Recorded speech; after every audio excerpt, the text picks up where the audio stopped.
we were discussing the idea that the claim is that you shouldn't be going to Har Bayis because you're a Zav today. We're all Zavim, right? If everybody's a Zav, so you can't. There's the only way you have to purify yourself to the standards of a Zav. What's different about the purification of a Zav? He has to count Shiva Nekiyim as a man. Well, yeah, and then dunk in a spring, not just any mikveh. Even the kosherest mikveh is not kosher enough. It has to be a spring. So here's how it goes outside. Aren't we all Zavim today? Well, technically speaking, maybe some people have a status of a Zav, but not because they're a Zav, but more like the consequence of their actions. Let's see it inside. This is in Hilchos Metame Mishkav Moshav, the 10th parak. Really, we haven't started the book of Torah yet, because we're still in Avodah. We're going to have to finish Korbanos, but we'll go into this now because this is relevant. Passover is 9 weeks from tomorrow night. 5 weeks from tonight is Purim, so that means another 4 weeks will take us to Leil Pesach. Well, 5 weeks, 9 weeks and 2 days. Okay. So it says Ama Aretz Afal Pisha Yisrael Hu V'Yeshno B'Torah V'Mitzvos. And Ama Aretz. By the way, it's a very technical halachic term. What's an Ama Aretz? Colloquially speaking, an Amma Aretz is someone who is not learned. Correct? Unlearned people. But that doesn't necessarily mean this, as opposed to a Talmid Chachamim. An Amma Aretz, in this case, is the opposite of a Chaver, which we're going to see. Even though he has to keep the Torah and the commandments, Hareyu B'Chezkat Tameh, we treat him as though he's assumed to be impure. He's Tameh with something. Uvgadav midras l'tarot, and his clothing is like a midras. That's something that means something that's trampled. No, midras means just by applying pressure to it, it affects Tuma and Tara. What's midras? Well, there's mishkav and moshav. What's mishkav and moshav? Mishkav and moshav is things upon which people sit or lie: chairs, beds, couches, stools. Okay, benches? Okay. Anything that's not connected to the ground. Those are susceptible to Tuma from people like Zavs and Nidas, right? That's the problem, not necessarily Balkari. So his clothing also has that. Okay? He contaminates his clothing to a certain extent. And because of that, if his clothing touches food stuffs or beverages, what happens? Harayim Tameim, so they've now been contaminated. If he touches the inside of a kli cheres, let's say this is cheres. It's Chinese type of cheres, right? On the inside, so he's contaminated, not from the outside though. The sorfina truma maga'an, and therefore, if he were to touch, let's say truma has to remain pure. If he touches the truma food, the grape juice, or just the grapes, whatever it may be, that the Kohen's supposed to have in his house and keep pure, now it has to be burned. It's considered contaminated. Even though it's just a safek, we assume he's tameh. Why? Because the sages said so. They have no reliability or no credibility regarding keeping food pure. Because they're not exacting in these laws regarding contaminated things or pure things. He's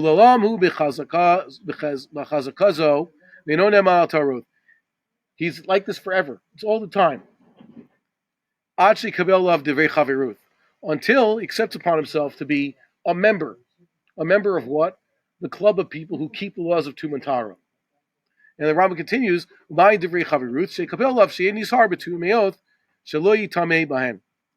he'll make sure he takes it upon himself, okay, officially, with an oath. I swear to keep the laws of Tuma and Tara. I'm not going to be contaminated by certain things. He'll make sure that though that which is meant to stay pure, like truma and kachim, he will not contaminate. He'll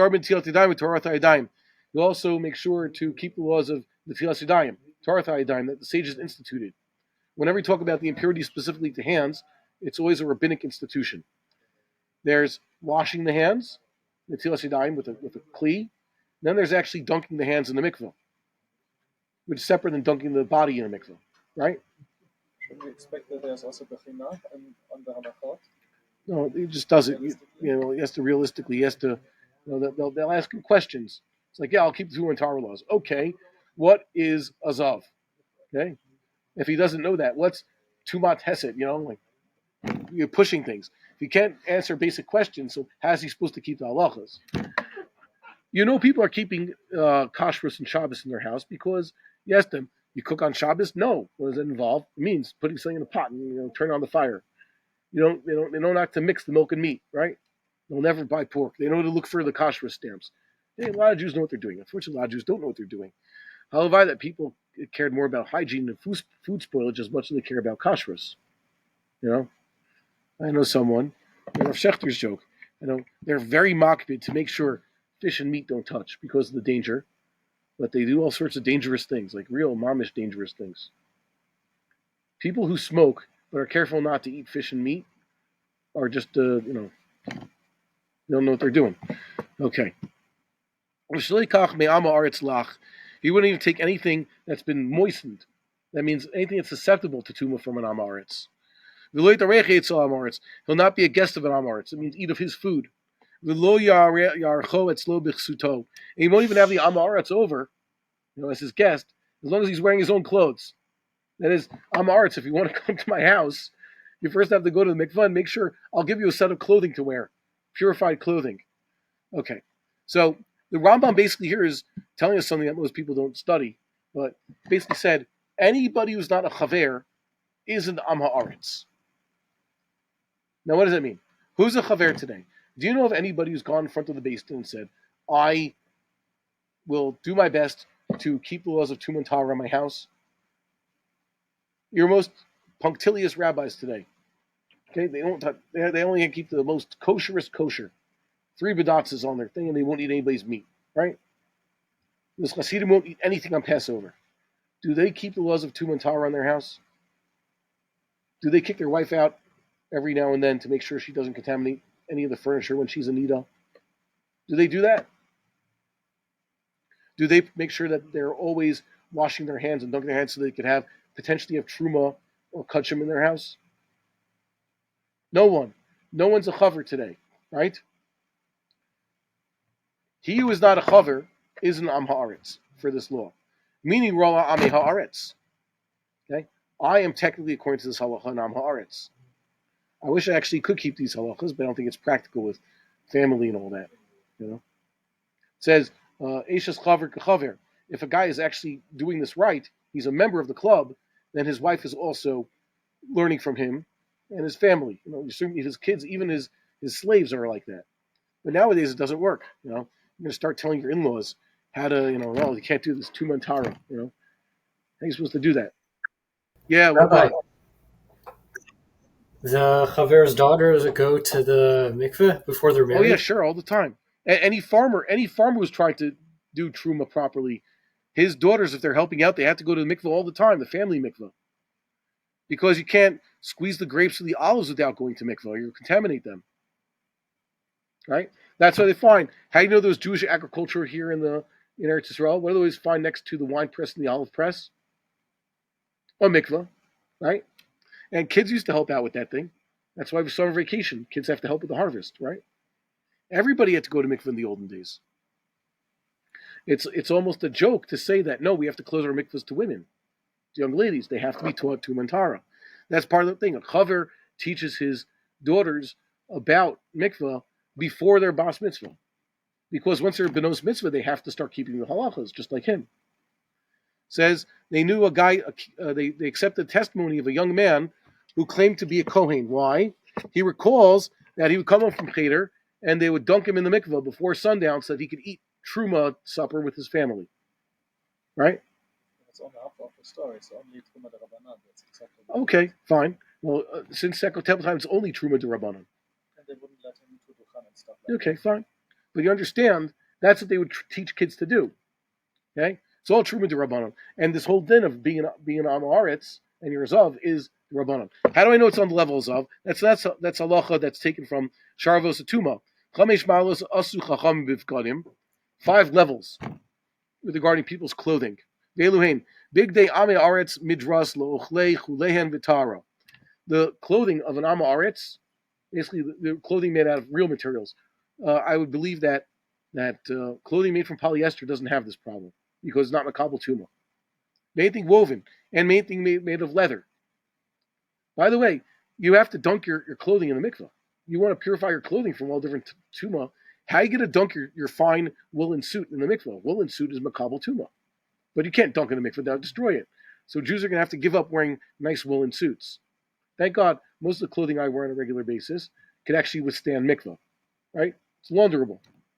But laundry doesn't count. You have to actually, dunk it in the mikveh. They used to have to take their clothing and put it in the mikveh. Okay. Ambe aretz atzman kezavin litaris. That's what it means here. It explains the halacha we saw in the previous section. Ambe aretz are all like zavim, which is why a zav who touches truma contaminates truma. So an am aretz who touches truma contaminates the truma. You assume the am aretz is like a zav. As we said before, and like the Rambam says, what causes zivut? It's what we call in English gonorrhea, a well-known disease. So it's not that people are experiencing this. A lot of men are experiencing gonorrhea-like symptoms, so we're going to treat them like zavim. It's that the sages just decided Amei Aretz are so bad at keeping these halachas, they don't know what they're doing. We have to assume that everything they're touching is contaminated, like as though Zav did it. That's the level he gave. So they would basically contaminate things. They make truma as though it's a third level contamination. Okay, so that's where he decides it. Tumas Amei Aretz Regel. Here's the problem though. Eventually, everybody has to go to the temple. When do you have a mitzvah, go to the temple and eat kachim? 3 times a year. So Amei Aretz knew that. Amei Aretz knew Passover's coming, got to go to mikvah. Passover's coming, got to dunk the kalim. Kalim means pots and pans, sometimes furniture, and my clothing. Everybody's got to get ready for Korban Pesach. We're going to Jerusalem. And we're going to go to Jerusalem. We're going to hopefully get there a week beforehand so they could sprinkle us with the Efer Paraduma also to get rid of Tumas Mace. So the halacha is, Tumas Ami Aretz Beregel, Ketara Hi Chashuva. Chashuva doesn't mean important, it means nechsheves. Okay? Even though we assume Ami Aretz all year round are contaminated, on holidays, specifically the 3 regalim, they're not. Shekol Yisrael Chaverim Beregel. All the Jews keep the laws during the holiday. Uchleim Kulon Uchleim Umashken Tuhorim Beregel. Everything is kept up to standard. Just like, by the way, many people kosher their homes for Passover. Okay? You don't have to worry about it. Everybody purifies themselves and goes for the pilgrimage. So let's try to understand this. What was the claim on the outside? The claim on the outside was that, well, the sages declared that anybody who's not a chaver is basically contaminated like a zav. So that means today we're all like zavim, and we should all be staying away from the Temple Mount until we purify ourselves from zivus. But no, that's not what it said. When it says that everybody's a zav, like a zav, it meant that you have to watch out for what they're doing. It's the consequences of their actions. But it doesn't mean, and the only way they could get, we didn't read anywhere that the only way Amei Aretz can purify themselves is by counting Shiva Nekiyim and dunking in a mayon. It's good enough for them to do the basic dunk in a mikvah, Harif, Shemesh, etc., to purify themselves. This is similar to, the zeros we saw earlier regarding Goyim. Sorry. If you can help me with this, I got to charge this. Sometimes the computer doesn't tell me how much charge I have left. Just plug this in. Wait, are you Kohen? Good. Okay. I don't ask Kohanim for these things. That's a different thing. What? Why? You're not supposed to. Kiddush Tov. It says that Goyim, right? Also, they contaminate people. Gentiles contaminate Jews. Right? You don't want Jews having illicit contact with them. So the sages instituted impurity on them. Does that mean that Gentiles, before they go to the Temple Mount, they have to dunk in a mikveh to remove this impurity? Because they have no such thing as impurity derisa. No. They could dunk in all the mayans in the world and get sprinkled with all the paraduma ashes in the world. It will never remove any of their impurity because their impurity doesn't exist. It's a rabbinic legal construct to tell us that if they were to do certain things to you, you will be viewed as if you have been contaminated. but they're not inherently contaminated. So too, when it says that the Am Haaretz is like a Zav, it doesn't mean the Am Haaretz is a Zav that he now has to treat himself like he's contaminated. It means that regarding the clothing and the foodstuffs and the kudshim, etc., and his relationship with the Chaverim, he has certain consequences that the sages decreed. Okay? It's as though Tuma Torah isn't something you could see. But imagine if you could actually see Tuma D'Oraisa. Tuma D'Oraisa would actually have the person would be glowing green or glowing pink, like a cartoon character, when he's contaminated certain things, right?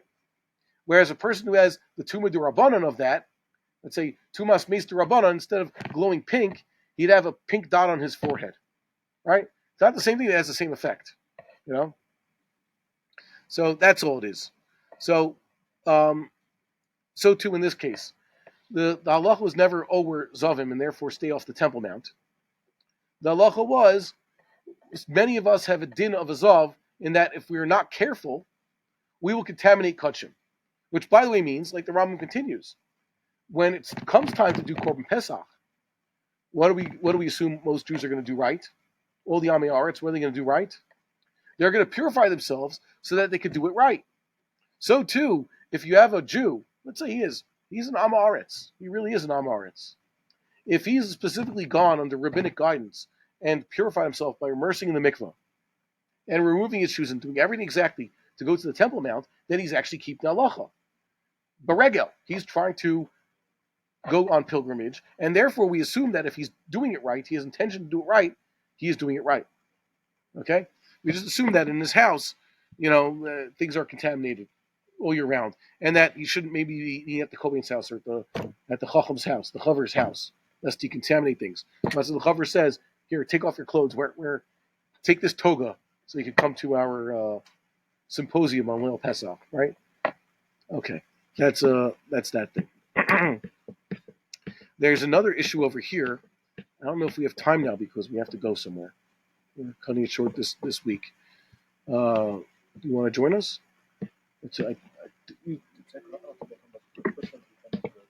Okay, fine. So let me just see, covered the curriculum here.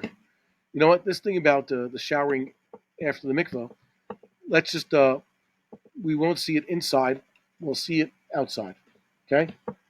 There's, we'll see the outside, the gruz consequence. There's actually something that involves, what about going to the Temple Mount?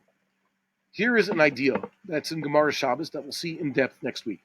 The idea is that the sages said that after one immerses in a mikveh properly, he shouldn't wash himself off. Why? Because they were doing that. Basically, the mikvahs weren't that clean, so they're washing themselves afterwards. And that gave people the wrong ideas. Machlokas Abai and Rava over here, what those wrong ideas were. So they have their own terutzim about what exactly was going on. Rashi understands the sugya his way. Rambam understands the sugya his way. That's typical. So the nafkamina would be those people who immerse themselves to, God willing, eat of kachim even our days in preparation for Korban Pesach, or those who would go to mikvah just to, let's say, ascend the Temple Mount. If a person were to shower himself off, it's a very chlorine mikvah, let's say. Doesn't feel good. So you want to wash yourself after the mikvah.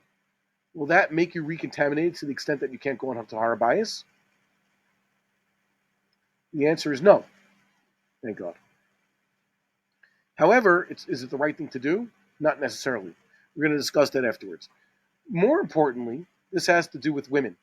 There's an idea that if the sages made this institution, that people shouldn't be washing themselves off after mikvah, our women do go to mikvah d'oraisa on a regular basis. Once again, the mikvah is not that clean, or the mikvah is very chlorinated. The woman before going home wants to wash herself, or wash herself upon arriving at home. Is that correct?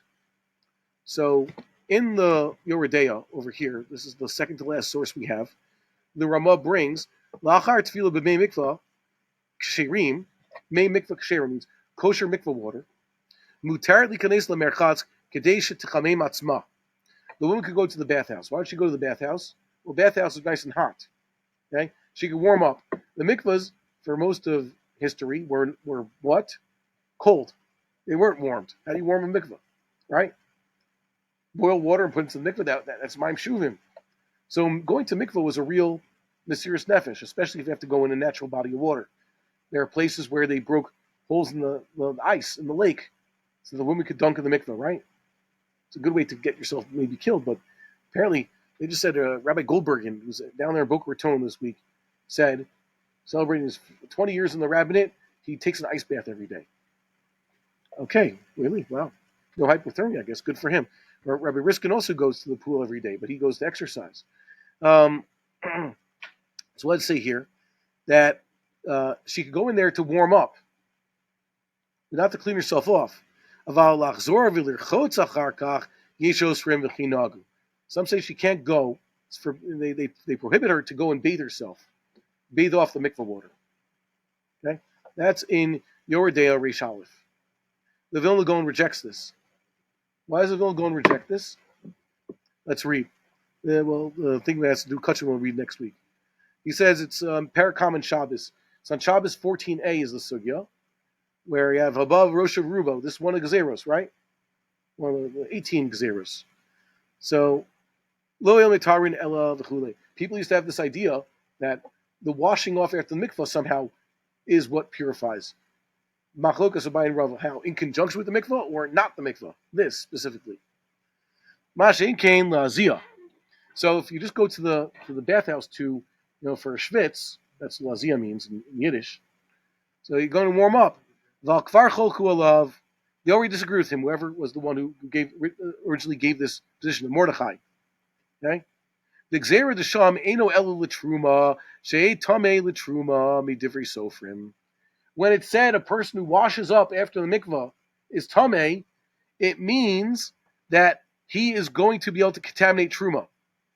Means he's a sheni, so he'll contaminate the truma.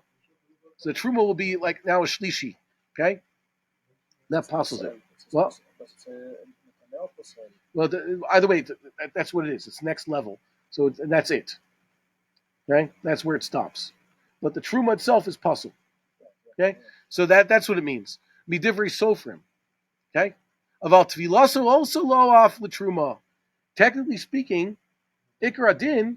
Not the fellow who dunked and then washed himself off can eat the truma. If he's a Kohen, he can eat the truma. The sages said no, because he washed himself off, he was mezalzel in the tefillah, so he's contaminating the truma when he touches it. But this isn't a real tuma that he has. And it doesn't mean it's forbidden. It doesn't mean it's forbidden for him to wash up. Okay? Whereas this woman, Shim Shah Kamayomi means Sarach Hariv Shemesh. Okay? If, for example, he would wait a few days from doing this, it still wouldn't need Hariv Shemesh. That means if he wants to dunk to remove this the Rabbanan Tuma that they gave to him for taking a bath, he won't need to undergo Hariv Shemesh after that dunk. That's how you know it was a Tuma de Rabbanan. The Chain Torah, it says, and there's also Torah for other cases. The Choshekin Levala, and how much more so for a woman to go back to have be intimate with her husband. Why? The Vala Chulin, who her relationship with her husband is as though she's eating chulin. That's the expression from the Gemara also in chulin. Okay, it's in the second paragraph chulin. So it says linyan kavanos she'amalos shegazu rabbanu l'truma. This has to do with the proper kavanos. So when the sages institute this truma on the person who takes the washing up after the mikvah, it just means it's trying to teach him a lesson. It doesn't mean his dunk didn't count. So the woman is technically speaking allowed to wash up after the mikvah. Oh yes, but if a woman, let's say, wants to do both, she wants to wash up so she can eat kachim and resume her relationship.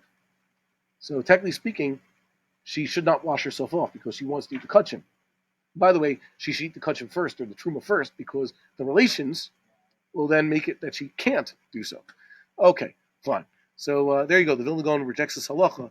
There's Sephardic poskim unto today who say you don't have to worry about it. A woman wants to, if her strict intention in going to the mikveh was marital purposes, then she may wash off after mikveh, especially if the mikveh is, the chlorine's irritating her. It wasn't the cleanest mikveh. Sometimes it's hard to filter the mikveh, Okay, but in Achinami, if her intention is to get ready to eat Korban Pesach, then she has a problem. May we see the destruction of all of God's enemies, that only the good and God's will be done through the actions of foreign potentates. We pray. We have only on God to rely. You see that Everybody's plotting and plotting. Utsu Eitza Vitufar, right? Any society, any civilization that tries to destroy Am Yisrael is basically giving itself what? A death warrant. Nazi Germany, the Third Reich was supposed to last 1,000 years. You know that Hitler was only 987 years off? Okay? He missed it by this much. So because he built a civilization dedicated to Amalekitism, it got destroyed very quickly, right? And the people in Gaza, they built an Amalekite civilization that was destroyed within 20 years, right? Whatever people tried to build, there's no such thing, by the way, as Amalekite civilization. Did the Amalekites have their own Eretz Amalek? Can you find Eretz Amalek on the map? Even the good maps, the Korean map, what do you have? Whatever the Encarta maps, right? Where was Amalek? Point on the map. Where did Amalek hang out? Shaul went to fight Amalek. We're in Ir Amalek. Where's Ir Amalek? We have all these other ancient city names. Everywhere from here to Egypt, right, has a name, right? Where did Amalek live? They're one Amalekite town, right? The Amaleks never built civilization because they're dedicated to destruction of Am Yisrael. They have no siyata d'shmaya whatsoever. Whatever is going to be built in Eretz Yisrael, not by the Jews, will not last. How fast it will be destroyed depends on God's justice and how bad they are to the Jewish people. So whatever Trump tries to do in Gaza will not have success unless it is built by the Jews. Unless it's built by the Jews for the Jews and populated with Jews, it will not have staying power. It never does, right? A Crusader kingdom, those lasted, right? Yeah. Okay. Just up until the founding of the State of Israel, no one could build anything of significance in this country. There's a reason for that. And no one will succeed, which is why it must remain ours. And you'll see, it will not succeed. Okay? It cannot succeed. God will not allow it to succeed. It's against the laws of God's creation. Okay, have a good Shabbos.